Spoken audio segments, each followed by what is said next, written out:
Nawawi Online TV, Qur'ani na Sunna ndiyo msingi wetu.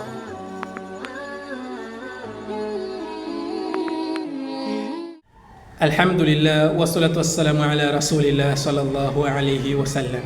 Naam, ikhwata al-islam wal iman, ndugu zangu katika imani, siku ya leo ningependa tuzungumzie aya zinazopatikana katika sura Taha, aya nambari 123 hadi aya nambari 126. Katika aya hizi Allah subhanahu wa ta'ala anasema, ومن أعرض عن ذكري فإن له معيشة ضنكا ونحشره يوم القيامة أعمى قال ربي لما حشرتني أعمى وقد كنت بصيرا قال كذلك أتتك آياتنا فنسيتها وكذلك اليوم تنسى. Allah subhanahu wa ta'ala tabarakahu wa ta'ala anatubainishia katika sura Taha aya nambari 123 hadi aya nambari 126, kuanzia aya 124. Naam, 124, kwa sababu katika aya nambari 123 Allah subhanahu wa ta'ala ameanza kuzungumzia kule alipowatoa Adam na Hawa katika pepo na kuwashusha chini.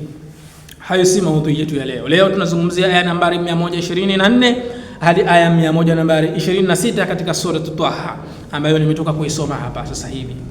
Kwa hiyo Allah subhanahu wa ta'ala anasema, waman a'rada an dhikri fa inna lahu ma'ishatan dhanka, na yeyote atakayejitenga, atakayejiepusha, atakayepuuza ukumbusho wangu, amri zangu, yale nayoyataka miongoni katika yale ambayo mwanadamu ameamrishwa na Mola wake. Waman a'rada an dhikri, na yeyote atakayepuuza, atakayejitenga, atakayejiepusha, atakayeacha yale maonyo yangu, yale makumbusho yangu ambayo nimempa mwanadamu, fa inna lahu ma'ishatan dhanka, fa inna lahu ma'ishatan dhanka, basi hakika ya huyo mtu ataishi maisha ya dhiki. Hapa ataingia president, prime minister, minister of nini, minister of sijui nini, haichagui, ni mtu yoyote, awe na cheo chochote, awe na hadhi yoyote unayojua katika dunia hii.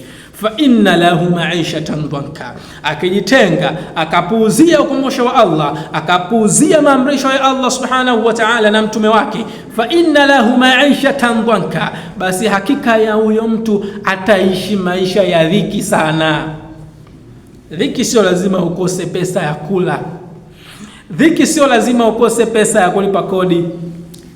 Yeye Allah ndo anajua ni namna gani atakutia maisha ya dhiki duniani na kesho akhera, kwa sababu tu ya kupuuzia maamrisho yake pamoja na mtume wake Muhammad sallallahu alayhi wasallam. Fa inna lahu ma'ishatan dhanka, basi hakika yake huyo mtu atakuwa na maisha ya dhiki. Wa nahshuruhu yawmal qiyamati a'ma, haitoishia hapo tu mtu huyu kupata maisha ya dhiki katika dunia.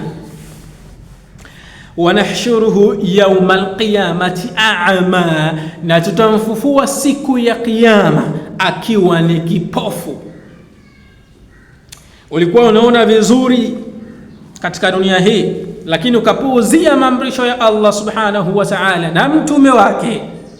Wa nahshuruhu yawmal qiyamati a'ma, mtu huyo yoyote atafufuliwa siku ya kiyama akiwa ni kipofu, haoni chochote kabisa.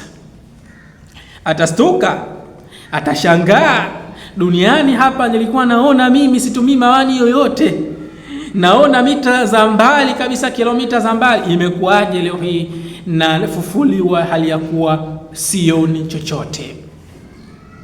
Atajibiwa na Allah subhanahu wa ta'ala, atajibiwa namna hii, qala kadhalika atatka ayatuna fanasitaha wa kadhalika alyawma tunsa, vivyo hivyo zilikujia aya zetu, yalikujia maonyo yetu, yakakujia maamrisho yetu, fanasitaha, ukayapuuza, ukayasahau, ukaona hayana maana, ukaona ya nini. Wakadhalika alyawma tunsa, basi kadhalika vivyo hivyo siku ya leo na sisi tumekusahau. Allahu akbar, Allahu akbar, subhanallah, subhanallah. Itakuwaje katika siku nzito kama hii Allah tabarakahu wa taala akusahau, Allah tabarakahu wa taala akupuuzie, Allah tabaraka wa taala akuache, asikukumbuke kwa chochote, akuache? Itakuwaje katika siku ambayo unayemhitaji ni Allah kuliko yoyote, katika siku ya kiyama ambayo unayemhitaji ni Allah tabaraka wa taala kuliko mtu yoyote yule?